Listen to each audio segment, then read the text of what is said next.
The winter of 1886 didn't just come to Wyoming. It attacked. It was a mean, white monster that howled down from the north and tried to bury everything alive.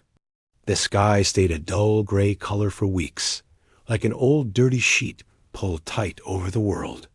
The snow wasn't soft anymore. It was a hard, crusty shell that trapped the grass and made the whole land silent.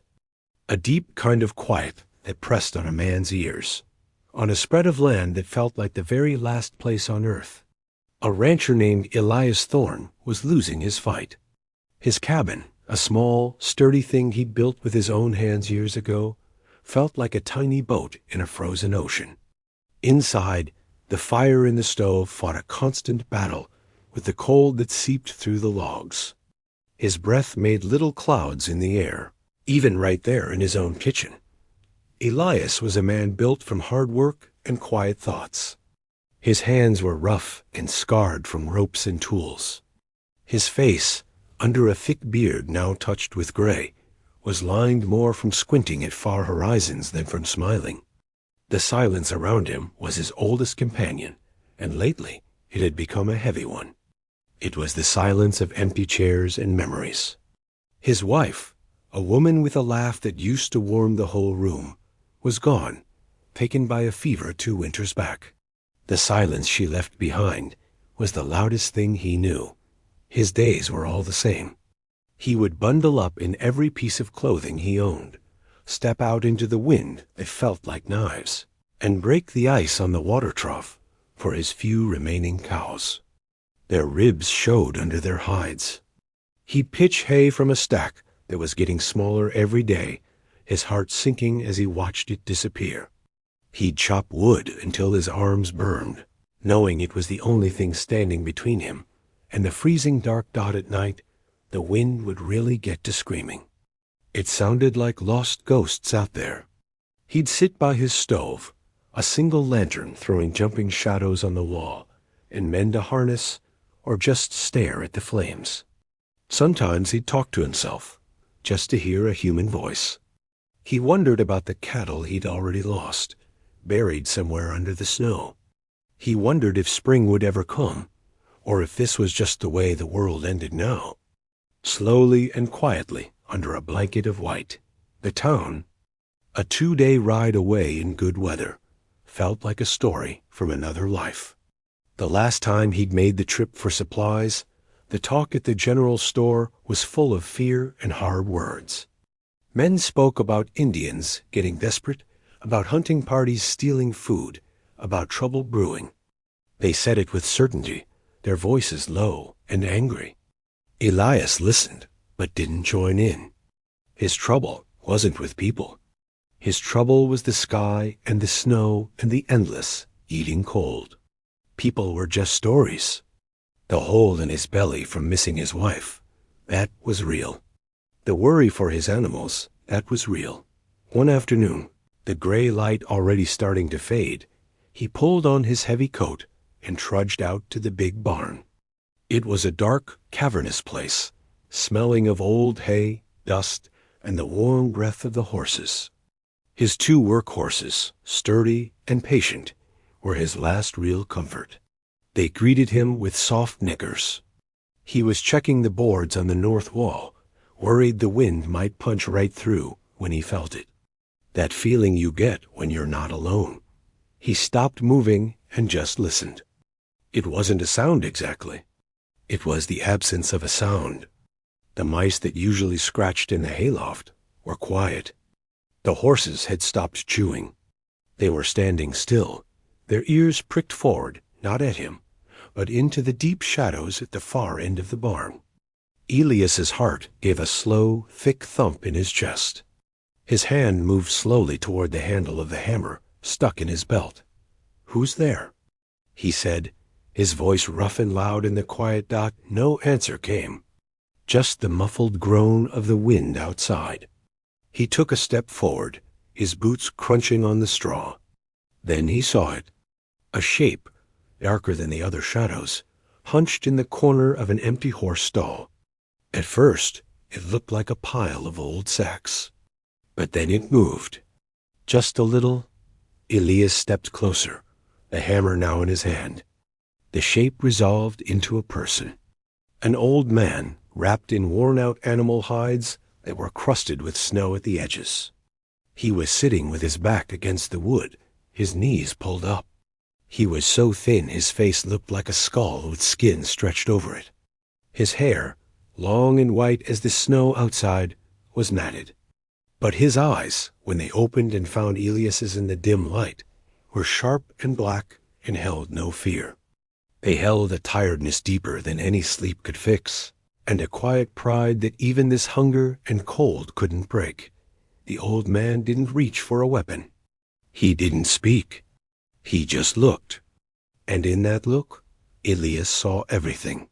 He saw the desperate journey, the failed hunting, the terrible cold. He saw a man, not a story from the town gossip. He saw a reflection of his own loneliness, his own fight just to see another sunrise. All the warnings from the store, all the fear, flashed in Elias's mind. This was the danger they talked about. This one, starving old man. Elias looked from the old man's tired eyes to his own hand, curled tight around the hammer. He thought of his own empty table, his own shrinking pile of supplies. He thought of the silence in his cabin that was slowly driving him mad. He let out a long, slow breath, a white cloud in the cold barn air. He carefully put the hammer down on a feed barrel with a soft thunk. Without a word, he turned and walked back to his cabin. He came back a few minutes later. In one hand was a tin cup of water. In the other was the last of his cornbread from supper and a single tough strip of dried beef.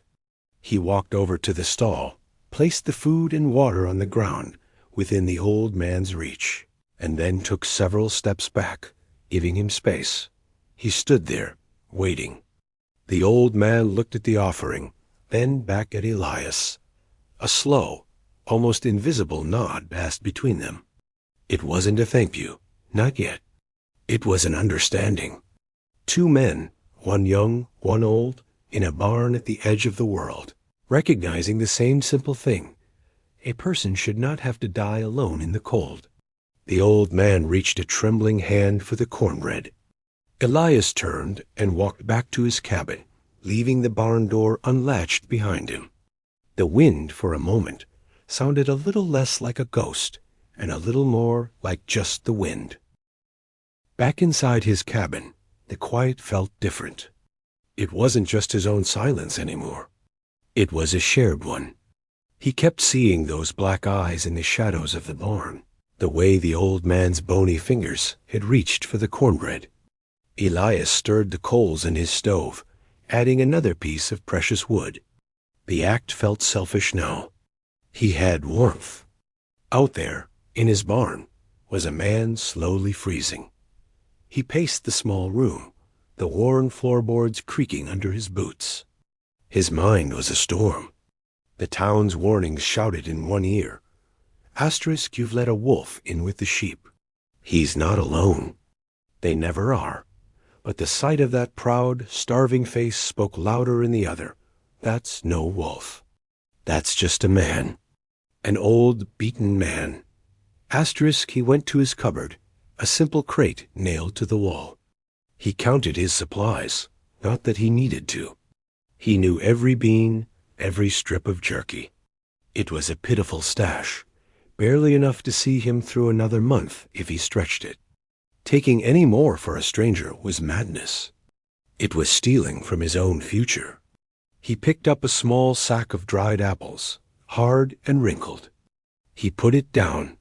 He picked up a smaller cloth bundle containing a handful of coffee grounds. He put that down too. What are you doing? He muttered to the empty room. The silence didn't answer. Finally, with a grunt of frustration that wasn't really about the food, he grabbed a tin plate. He scooped a double portion of beans from the pot on the stove beans that were meant for tomorrow. He placed 2 hard biscuits beside them. It looked like a feast. He poured hot coffee into a second tin cup, the rich smell filling the cabin. This was more than a snack. This was a meal. A decision. The wind hit him like a wall when he opened the door, stealing his breath. He hunched his shoulders, holding the plate and cups tight against his chest as he fought his way back to the barn. The snow squeaked in protest under his boots. Inside the barn, the air was still frigid, but the howl of the wind was muted. The horses shifted softly. The old man was right where he'd left him, but he was sitting up straighter now. The cup of water was empty. The food was gone. He watched Elias approach, his eyes cautious, but no longer just empty. Elias didn't speak. He just walked over, careful not to move too fast, and set the plate and the steaming coffee cup on the ground. Then he backed up and sat down on an overturned bucket a few feet away, facing the old man but not staring directly at him. He took a sip from his own coffee cup, looking off toward the barn door as if watching the weather. For a long minute, there was only the sound of the wind and the horses. Then he heard the soft scrape of the tin plate. He glanced over. The old man was eating, not wolfing the food down, but eating slowly, deliberately, savoring each bean, each bit of biscuit. It was the way a man eats when he's known real hunger, when he respects the food. He'd lift the coffee, take a small sip, and you could see the warmth that it hit him, a slight loosening in his shoulders. Elias found himself speaking, his voice low, just to fill the space. Been a mean one this winter. Worst I've seen. Lost 3 head already, up in the north pasture. Just couldn't find them under all this. The old man paused, his eyes meeting Elias's. He gave a slow, single nod. He understood loss. My woodpile's getting low, Elias continued, almost to himself. Gotta chop more tomorrow, if the light holds. Takes more to fight this cold than it rightly should. The old man finished the last bean and wiped the plate clean with a bit of biscuit. He set the plate down carefully. He looked at Elias for a long moment. Then he did a strange thing. He raised his right hand, palm open, not in a wave, but just holding it there for a second, before lowering it to his chest. It wasn't a thank you from his tongue, but it was a thank you from somewhere deeper. You travelin' far? Elias asked. The old man looked toward the small, high window of the barn, now just a square of deep blue twilight. He spoke for the first time, his voice a dry rustle, like leaves. Far, he said. The word held whole worlds of walking in it. Elias didn't press. He just nodded. He finished his coffee and stood up. He collected the empty plate and cup. Barn's dry, he said, awkwardly. Wind don't cut through so bad in here? You're welcome to it. He was offering the shelter for the night. It was all he had to give. The old man nodded again, that same grave, dignified motion. Elias turned to leave. At the door, he stopped. He didn't look back, but he said, I'll bring something in the morning. It was a promise, and it meant he'd have to cut his own rations again. But the words were out, and he found he didn't want to take them back. He stepped out into the full force of the night. The cold felt sharper, more personal. He looked back at the barn, a dark shape against the snow. For the first time in 2 years, his cabin wasn't the only place on this land holding a human heart. It was a terrifying feeling, and a warm one, all mixed up together. He had no idea what he'd started. He'd given food to a starving Nan. It seemed so small. He couldn't know that in the vast, white silence of the plains, that small act had sent a signal. It was a tiny thread of smoke from a lone chimney, seen by eyes that knew how to look for signs of life and signs of heart. He walked to his cabin, unaware that his quiet barn was no longer just a shelter, but a landmark. A place where a line had been drawn, not in the snow, but in the way one man chooses to treat another. The night closed in around him, deeper and colder than ever. The night was long and filled with a new kind of noise. It wasn't the wind, It was the noise in his own head. Elias lay on his rough cot, the blankets pulled up to his chin, and stared at the dark ceiling. Every creak of the barn timber in the cold, every sigh of the wind, made him wonder. Was the old man still there? Was he warm enough? Had he been a fool? He thought about the coffee and beans. He could almost taste their absence from his own tomorrow. A hard, practical voice inside him scolded. Asterisk, that food is gone. You gave it to a ghost. Tomorrow you'll be hungrier for it. Asterisk, but then he saw the old man's hand, that slow movement to the chest. That wasn't a ghost. That was a real thanks. He tossed and turned, his mind worn out from the arguing inside it. Just before the first gray light touched the window, he gave up on sleep. He built up the fire, the chore feeling more important now. He needed to melt snow for water. He needed to get moving. He cooked a small pot of oatmeal, thin and watery, to make it last. He stared at it, then took a clean cloth and spooned half of it into it, tying the ends tight. It was a strange little bundle, warm in his hand. His breakfast for the day, cut in two. He pulled on his coat and stepped out into the morning. The world was a blue-white silence, so still it felt like the whole earth was holding its breath. The cold bit at his nose and cheeks. He crunched through the snow toward the barn, the little cloth bundle feeling heavy. He told himself he was just checking on the horses. That was all. He pushed the big barn door open, the sound loud in the quiet. The horses nickered a morning greeting. His eyes went straight to the empty stall in the corner. It was empty. The old man was gone. A strange feeling washed over Elias. Part of it was relief. The problem, the danger, the complication had simply vanished in the night. Life could go back to its simple, hard routine. But a bigger part, a part that surprised him with its strength, was disappointment. It was a hollow feeling, right in the middle of his chest. The barn felt emptier than it had before. The connection, that fragile thread he'd felt last night, was snapped. The old man was just a story after all, one that passed through and left nothing behind. He walked over to the stall. The hay was pressed down where the man had sat. There was the tin cup placed neatly against the wall. Nothing else. Elias picked up the cup, feeling foolish. He'd expected? He didn't know what he'd expected. A note? That was silly. Just a goodbye, maybe. Something. He fed the horses, his movements slow and mechanical. The worry about his own supplies came rushing back, now mixed with this odd sadness. He had given away his food for nothing. The man was gone, and the world was just as cold and lonely as ever. Maybe the folks in town were right. Maybe you couldn't trust anything in this hard country but your own two hands, and what they could hold. Finished with the animals, he walked back to the cabin door.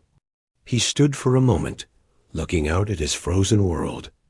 The ridge line to the west was sharp against the brightening sky.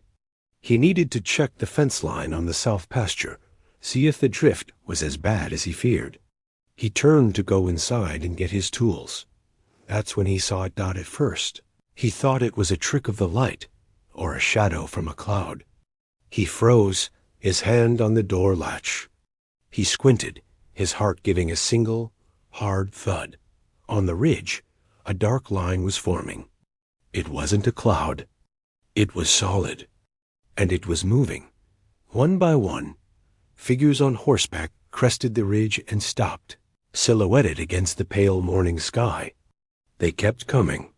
10, 20, 50. More.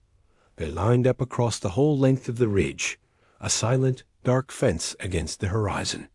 They were too far away to see faces, but he could see the shape of them, the spears, the fur wrapped around them. Warriors. The breath left Elias's lungs like he'd been punched. This was it. The old man had been a scout. He'd found the weak, lonely place, the easy target, and he'd gone back and brought the whole war party. 200 men, maybe more. All the stories, all the warnings, they were true. And he, like a fool, had fed the scout and showed him all his weakness. His legs felt like water. He thought of his rifle, inside above the fireplace. It seemed a stupid, tiny thing against that line on the ridge. He could run to the barn, try to hide. They'd find him. He could mount a horse and run for the trees. They'd ride him down in minutes. There was no fight to have. There was no escape. The line on the ridge just stood there. They weren't charging. They weren't screaming war cries. They were still. They were waiting. For what? Then, a single rider detached from the center of the line. He came down the slope, his horse picking its way carefully through the deep snow. He was coming straight for the homestead. Elias's mouth went dry. This was it. They were sending someone to tell him to leave, or to demand his supplies, or worse. This was the price for his moment of softness. He thought about going for the rifle anyway, but his feet were rooted to the spot. His eyes were locked on that one rider coming closer. He could see the feathers in his hair now, the patterns on the hides. It was a man, not much older than himself. The rider came right up to the edge of the yard, about 50 feet from where Elias stood, and he stopped his horse. The two men looked at each other across the white space. The warrior's face was stern, but his eyes were sharp, taking in the cabin, the barn, the lone man on the porch. He didn't raise a weapon. He didn't speak. Elias knew he should say something, do something. But all he could do was stand there, waiting for the end to come. The silence stretched out, thinner and tighter than a wire. Up on the ridge, 200 pairs of eyes watched. Down in the yard, one man's heart hammered against his ribs, a prisoner of his own fear, and the terrible, quiet line on the horizon. The silence was the loudest thing Elias had ever heard. It was a living silence, pressed down by the weight of all those watching eyes from the ridge. The warrior on the horse in front of him didn't move. He just sat there, looking. Elias felt his own knees trembling. He locked them stiff, forcing himself to stand straight. If this was the end, he wouldn't cower on his own porch. He thought of his rifle again, but it felt like a world away. The distance to his door was only a few steps, but it might as well have been a mile. Any sudden move might be his last. So he just stood, his breath making quick, small clouds in the air, his hands hanging empty at his sides. He tried to meet the warrior's gaze, to show he wasn't afraid. But all he could feel was a cold dread that had nothing to do with the winter air. Then, movement from the side of the barn. The old man walked out. He moved slowly, but his step was stronger than it had been the night before. He was wrapped in the same worn hides, but he held himself tall. He walked past Elias without a glance, his eyes fixed on the warrior on the horse. He walked right out into the open space between them, stopping halfway. The young warrior on the horse looked at the old man. His stern expression changed. It softened, just a little, into something like relief and deep respect. He gave a slow, single nod. The old man turned then, finally, to look at Elias. His black eyes were clear and sharp in the morning light. He spoke, and his voice was still a dry rustle, but it carried in the perfect quiet. "You see them?" the old man asked, lifting a bony hand toward the ridge. Elias could only nod, his throat too tight for words. "They are not a war party," the old man said. His words came slow, searching for the right ones. "They are the people, what is left. My people. We are the last camp. We are moving. The buffalo are ghosts. The soldiers are at our backs. The winter? This winter is killing us." He paused, letting the words sink in. Elias looked from the old man's weary face to the long, dark line on the ridge. He saw them differently now. They weren't just warriors. He saw the shapes of women wrapped in blankets behind some of the riders. He saw the smaller shapes of children. He saw horses that looked as thin and tired as his own cows. It wasn't an army. It was a whole village, hanging on the edge of nothing. Last night, the old man continued, I was sent to see what was here, to see if there was danger or a heart. He looked straight at Elias. I found a heart. You saw a man, not an enemy. You shared your food. You shared your fire in a cup. You gave shelter. The old man turned back to the young warrior and said something in a flowing language Elias did not understand. The warrior listened, then nodded again. He looked at Elias, and this time his gaze was different. It was assessing, but not threatening. The old man faced Elias again. We saw the smoke from your chimney for days. A lonely smoke. We watched. A man alone fights a hard fight. You fight the winter for your animals, for your life. We know this fight. He gestured to the people on the ridge. Our fight is the same. To live. To see the spring. Elias finally found his voice, though it came out a hoarse whisper. What do you want from me? A faint smile, like a crack in old leather, touched the old man's mouth. You already gave it. You gave an old man his strength back. You showed your heart. Now, he said, and he raised his voice, not shouting, but making it carry. We show you ours. He lifted both his arms, not toward Elias, but toward the man on the horse, and then up toward the people on the ridge. He called out a single, clear word in his own tongue dot. It was like a signal. The young warrior on the horse turned and waved an arm, and the line on the ridge began to move. But they didn't come charging down. They began to come apart, like a single thread unraveling into many. Small groups, 5 or 6 riders each, peeled away from the main line and started down the slope. They came slowly, deliberately. They fanned out across his land. Elias's heart, which had started to calm, began to hammer again. What were they doing? One group rode straight for his woodpile, a sad little stack he'd been chipping away at.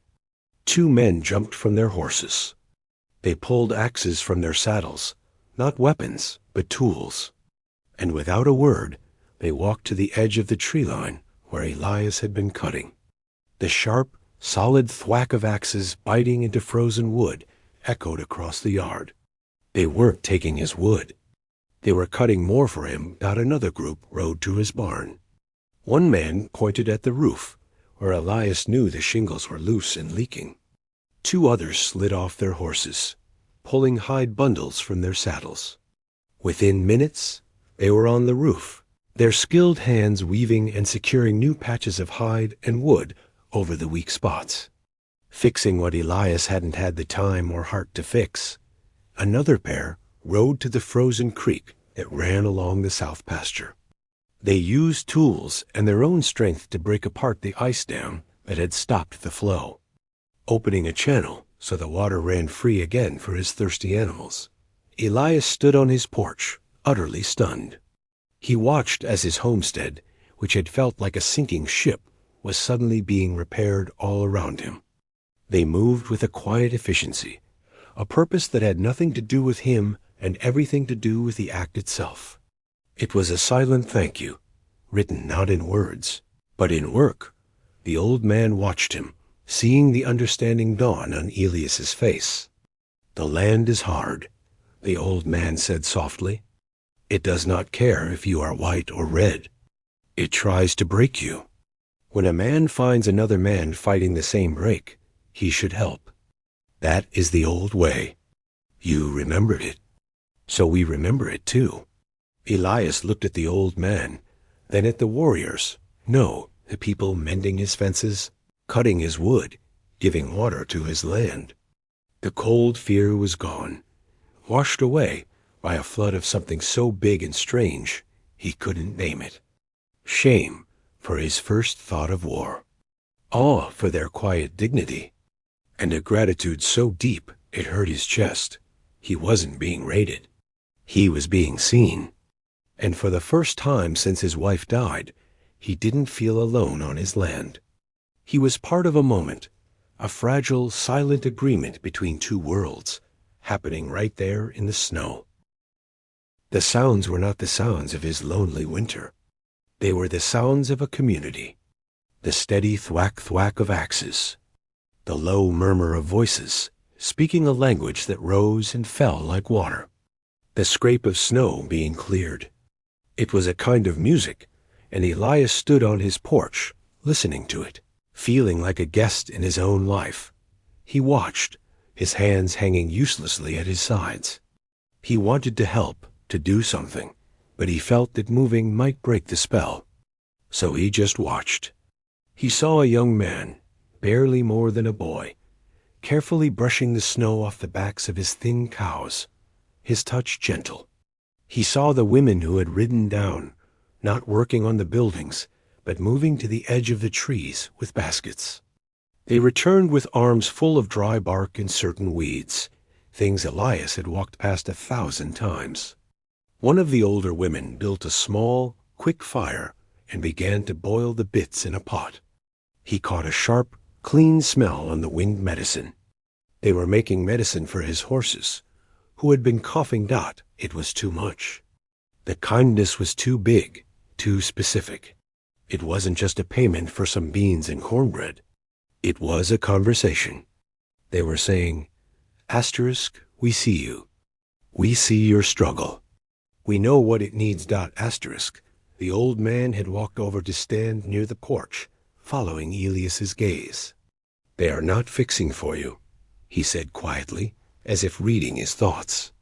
"They are fixing the place. A good place should be strong. It holds you up. You helped it hold me up for a night. Now we help it hold you up."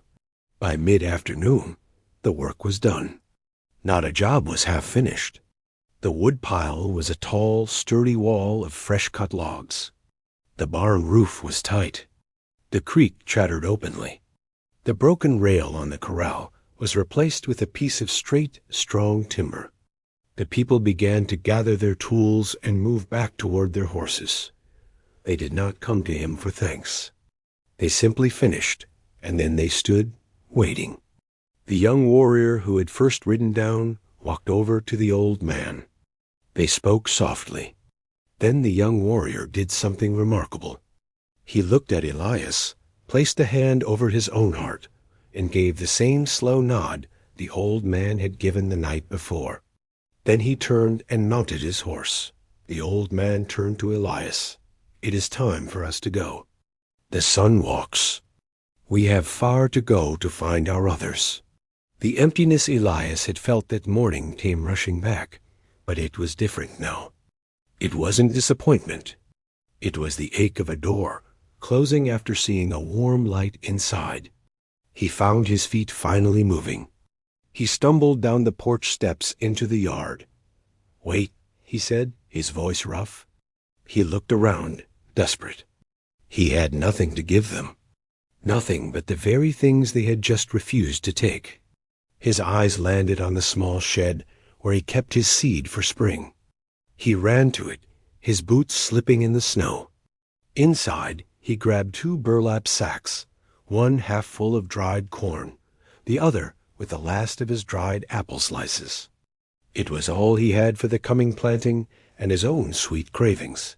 He ran back out, holding the sacks out toward the old man. "Please, take this. For your journey." The old man looked at the offering, then at Elias's face, which was tight with a need to give something back. He hesitated. To take it would be to turn their gift into a trade. But to refuse would hurt the man's spirit. He saw it was not about food, but about balance. He stepped forward and took the sack of corn. He left the apples. "The corn will give strength," he said. "The apples, you keep their sweetness. A man needs to remember sweetness." He handed the corn to a woman nearby. who placed it carefully with their few other bundles. The people were all mounted now, a quiet crowd in his yard. The old man walked to a horse that was being held for him. He placed a foot in the stirrup and pulled himself up, sitting tall. He looked down at Elias from the back of the horse. "The world is trying to make us small," the old man said, "trying to make us scared of each other. You were not small. Do not forget." He reached into the folds of his worn hide shirt. He pulled out a single feather, painted with a band of faded red and a dot of blue. It was old, the edges soft. He leaned down from his horse and held it out. Elias reached up and took it. The feather was light, but it felt solid in his rough fingers. "It is for a good horse," the old man said, "or for a good man, to remember the wind can carry you, if you let it." He straightened up. He raised his hand, not just to Elias, but to the cabin, the barn, the land. A final salute dot, then he turned his horse. The young warrior at the front gave a call, and the whole group began to move.